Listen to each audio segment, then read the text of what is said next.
So what we're working on is actually redoing the block piers.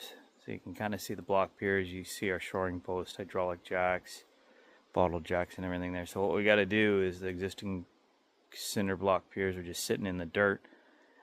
Fortunately the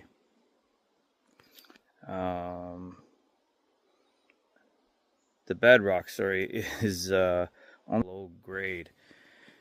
We don't have to dig far, but I'm just going to kind of go through the process of what you have to do when you're dealing with replacing these blocks. Now again, this is just advice.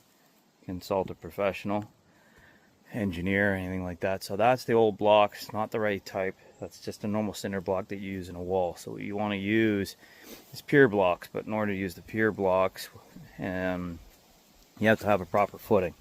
So in this case where we are, bedrock's only a couple feet down. So we've excavated down to the bedrock.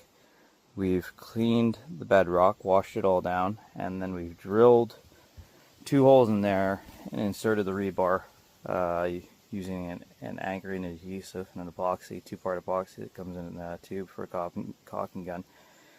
So basically you drill those pins in, ideally 6 to 8 inches into the stone.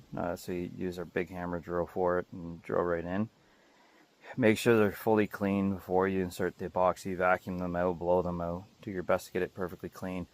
So basically you want to insert these rebars first, then do the cleaning process of the stone, because what you don't want is to start filling up those holes that you've just nicely drilled with any sort of sediment or anything that's going to stop that epoxy from bonding.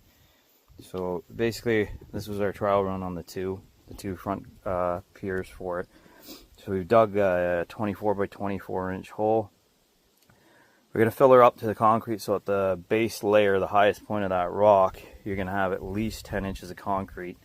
So yeah, you have a nice footing to set the blocks on. So after that's all set up, the new pad, the footing for it, you then start stacking up the blocks. So the whole idea is the rebar is going to be continuous through this pier. So as you start setting the layers of block, you're lifting them up over those pieces of rebar and setting them down. And then as you go, we're going to fill the courses of block. You could fill the courses of block once you're all done, with a bucket and pour it all in. Probably not the best approach. I don't think you're going to quite get all the voids filled, because it's pretty hard working over top of a building trying to fill it. If it's a pier all in the middle of nowhere, sure, go ahead, fill them after they're all been set. My recommendation is to fill the block